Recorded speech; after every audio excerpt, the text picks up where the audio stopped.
നമസ്കാരം. മലയാളി വാർത്ത ഇൻസൈഡിലേക്ക് സ്വാഗതം. തുടർച്ചയായ 9-ാം ദിവസവും അമേരിക്ക അതിശക്തമായ ആക്രമണം ഇറാനിൽ നടത്തുകയാണ്. അമേരിക്കയുടെ യുദ്ധവിമാനങ്ങളും മിസൈലുകളുമെല്ലാം ഇറാൻ്റെ തന്ത്രപ്രധാനമായ ഭാഗങ്ങൾ നശിപ്പിച്ചുകൊണ്ടിരിക്കുന്നു. അതേസമയം IRGCയും അതിശക്തമായി തന്നെ തിരിച്ചടിക്കുകയാണ്. അമേരിക്കയുടെ ജോർദാനിലെയും കുവൈറ്റിലെയും ഒമാനിലെയും സൈനിക കേന്ദ്രങ്ങൾ ആക്രമിച്ചതായി ഇറാൻ അവകാശപ്പെടുന്നുണ്ട്. എന്നാൽ ഇത് അമേരിക്ക സ്ഥിരീകരിച്ചിട്ടില്ല. അമേരിക്കൻ ഭാഗത്തും ആൾനാശം വന്നു തുടങ്ങിയിട്ടുണ്ട് എന്ന സൂചനയാണ് ഇപ്പോൾ ലഭിക്കുന്നത്. വടക്കൻ ഇറാഖിൽ ഇറാൻ നടത്തിയ ആക്രമണത്തിൽ ഒരു അമേരിക്കൻ സൈനികനും ജോർദാനിൽ നടത്തിയ ആക്രമണത്തിൽ 3 അമേരിക്കൻ സൈനികരും ഉൾപ്പെടെ പശ്ചിമേഷ്യയിൽ 18 അമേരിക്കൻ സൈനികർ മരിച്ചു എന്ന വാർത്തയാണ് ഇപ്പോൾ പുറത്തു വരുന്നത്.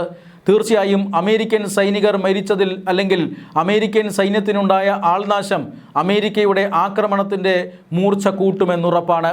അതുകൊണ്ടാണ് തുടർച്ചയായ 9-ാം ദിവസവും ഇറാനുമേൽ ശക്തമായ ആക്രമണം അമേരിക്ക ഇപ്പോൾ നടത്തുന്നത്. ഈ ആക്രമണം മാത്രമല്ല, നാവിക ഉപരോധവും അമേരിക്ക ശക്തമാക്കുന്നുണ്ട്. ഹോർമൂസ് വലിയ സേനാ വിന്യാസമാണ് ഇപ്പോൾ അമേരിക്ക നടത്തിയിരിക്കുന്നത്. 10,000-തോളം സൈനികരാണ് ഹോർമൂസ് കടലിടുക്കിൽ ആദ്യഘട്ടത്തിൽ ഉണ്ടായിരുന്നതെങ്കിൽ അമേരിക്ക ഇപ്പോൾ ഈ സൈനികരുടെ എണ്ണം 50,000-തോളമായി ഉയർത്തിയിരിക്കുകയാണ്. ഡസൻ കണക്കിന് പടക്കപ്പലുകളും 100 കണക്കിന് യുദ്ധവിമാനങ്ങളും 50,000-ത്തിലധികം വരുന്ന സൈനികരുമെല്ലാം ഇറാനെ ചുറ്റി വളഞ്ഞിരിക്കുകയാണ് ഹോർമൂസ് കടലിടുക്കിൽ. ഇറാൻ തുറമുഖത്തേക്ക് ഒരു കപ്പലും അടുപ്പിക്കില്ല എന്ന പ്രതിജ്ഞ ചെയ്ത് അമേരിക്ക അവിടെ നിലകൊള്ളുകയാണ്. ഹോർമൂസ് കടലിടുക്കിലൂടെ കടന്നു പോകുന്ന കപ്പലുകളെ ആക്രമിക്കുമെന്ന് ഇറാനും ഇപ്പോൾ മുന്നറിയിപ്പ് നൽകിയിരിക്കുകയാണ്. അങ്ങനെ ഹോർമൂസിൽ പുതിയ പ്രതിസന്ധി ഉടലെടുത്തിരിക്കുന്നു. എന്തായാലും സമാധാന ഉടമ്പടി ഒപ്പിട്ടതോടുകൂടി ഇറാന്റെ മേലുള്ള എല്ലാ ഉപരോധങ്ങളും നീക്കുമെന്ന് അമേരിക്ക പ്രഖ്യാപിച്ചിരുന്നു.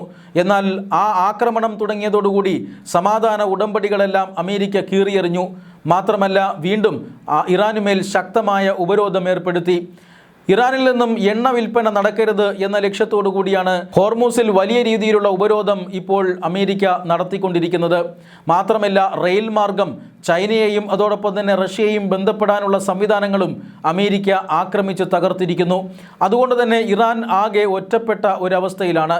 ഇറാന് ലോകത്തിൻ്റെ വിപണിയിലേക്ക് അല്ലെങ്കിൽ ചൈനയിലേക്കും മറ്റ് രാജ്യങ്ങളിലേക്കുമൊന്നും എണ്ണ എത്തിക്കാൻ കഴിയുന്നില്ല എന്ന സാഹചര്യമുണ്ട്. ഇത് ഇറാനെ സാമ്പത്തികമായി തളർത്തുന്നു.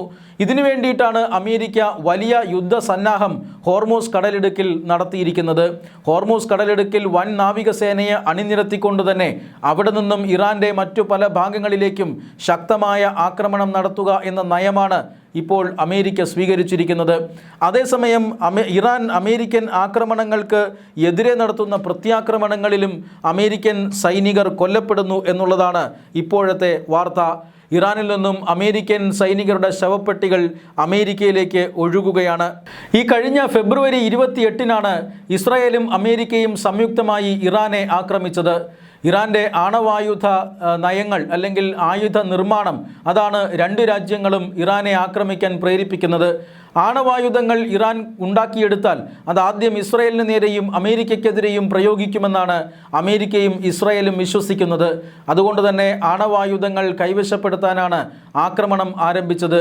അല്ല എങ്കിൽ ആ ഇറാനിൽ നിലനിൽക്കുന്ന ഇസ്ലാമിക ഭരണകൂടത്തെ തൂത്തെറിയണം. ഇതുവരെയും അമേരിക്കയ്ക്കും ഇസ്രായേലിനും അവരുടെ സൈനിക ലക്ഷ്യങ്ങൾ നേടാൻ കഴിഞ്ഞിട്ടില്ല. ആദ്യ ദിവസത്തിൽ തന്നെ പരമോന്നത നേതാവ് അയത്തുള്ള ഖമീനിയെ വധിക്കാൻ കഴിഞ്ഞെങ്കിലും പിന്നീട് IRGCയെ തൊടാൻ കഴിഞ്ഞില്ല. IRGC ശക്തമായ പ്രത്യാക്രമണം തന്നെ നടത്തുകയാണ്. പാതി വഴിക്ക് യുദ്ധം ഉപേക്ഷിച്ച് അമേരിക്കയ്ക്ക് പോകാൻ കഴിയില്ല എന്ന സാഹചര്യമുണ്ട്. അതായത് ഇറാൻ്റെ കയ്യിൽ 60% സമ്പുഷ്ടീകരിക്കപ്പെട്ട യുറേനിയമാണ് അതിന് കാരണം. ഏതാണ്ട് 90% സമ്പുഷ്ടീകരണം കഴിഞ്ഞാൽ തീർച്ചയായും ഇറാന് ആണവായുധങ്ങൾ നിർമ്മിക്കാനാകും. അങ്ങനെ ആണവായുധങ്ങൾ ഇറാൻ്റെ കയ്യിലെത്തിയാൽ ഈ പരമോന്നത നേതാവിൻ്റെ വധത്തിന് ഇറാൻ പകരം ചോദിക്കുമെന്നുറപ്പാണ്. അമേരിക്കയ്ക്കും അതുപോലെ തന്നെ ഇസ്രായേലിനും ഇപ്പോൾ കിടന്നാൽ ഉറക്കം വരാത്ത സാഹചര്യമുണ്ട്. അതുകൊണ്ട് ഇസ്രായേൽ പറയുന്നത് ഇറാൻ്റെ സൈനിക ശേഷിയെ പൂർണ്ണമായും ഇല്ലാതാക്കണം, IRGCയെ ഇങ്ങനെ ഇഞ്ചിഞ്ചായി കൊല്ലണം, അവരുടെ എല്ലാ അടിസ്ഥാന സൗകര്യങ്ങളെയും തച്ചു തകർക്കണം എന്നാണ് എന്നാണ് ഇസ്രായേൽ ഉപദേശിക്കുന്നത്.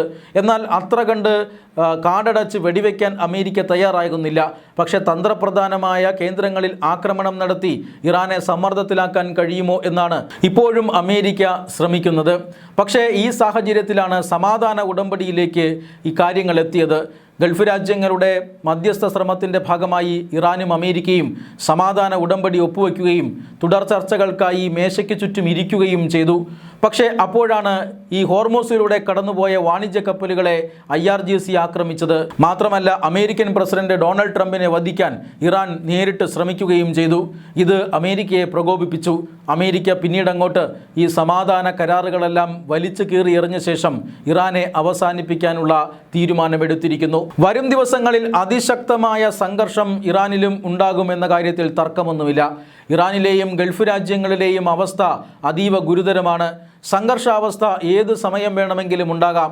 ഇറാൻ്റെ മിസൈലുകളെയും ഡ്രോണുകളെയും നിർവീര്യമാക്കുന്നതിൻ്റെ തിരക്കിലാണ് ഗൾഫ് രാജ്യങ്ങൾ. ചില രാജ്യങ്ങളുടെ അടിസ്ഥാന സൗകര്യങ്ങളിൽ ഈ പറയുന്ന ആക്രമണം ഫലിച്ചിട്ടുണ്ട്. അതായത് കുവൈറ്റിലെ കുടിവെള്ള ശുദ്ധീകരണ പ്ലാന്റിലടക്കം വലിയ നാശനഷ്ടങ്ങൾ ഇറാൻ ഇതിനോടകം തന്നെ വരുത്തിയിട്ടുണ്ട്. അതോടൊപ്പം അമേരിക്കൻ സൈനികർ മരിച്ചു എന്ന വാർത്ത കൂടി പുറത്തു വരുമ്പോൾ സംഘർഷം കനക്കാനാണ് സാധ്യത.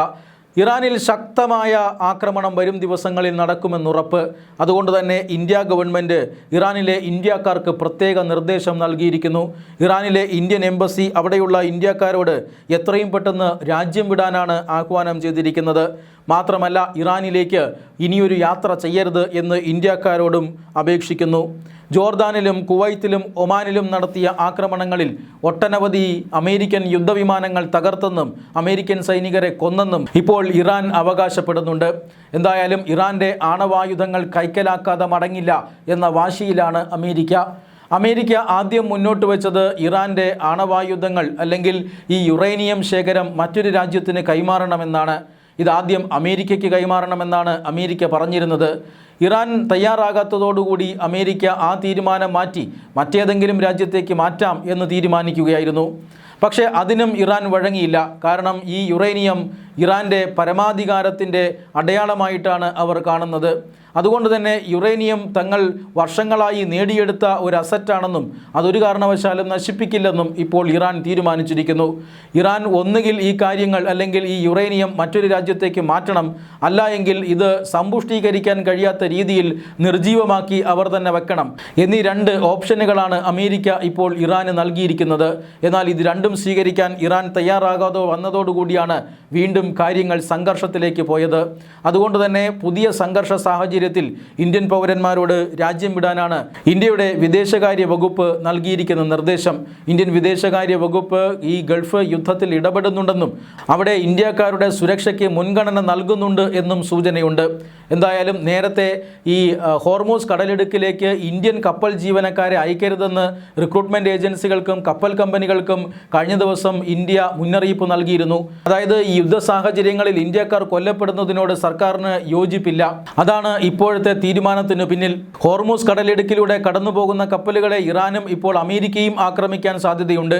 അതുകൊണ്ട് തന്നെ ഈ കപ്പലുകളിൽ ഇന്ത്യക്കാരെ ജോലിക്ക് നിയോഗിക്കരുത് എന്ന് കപ്പൽ കമ്പനികൾക്ക് കർശന നിർദ്ദേശം നൽകിയിരിക്കുകയാണ് കേന്ദ്ര സർക്കാർ.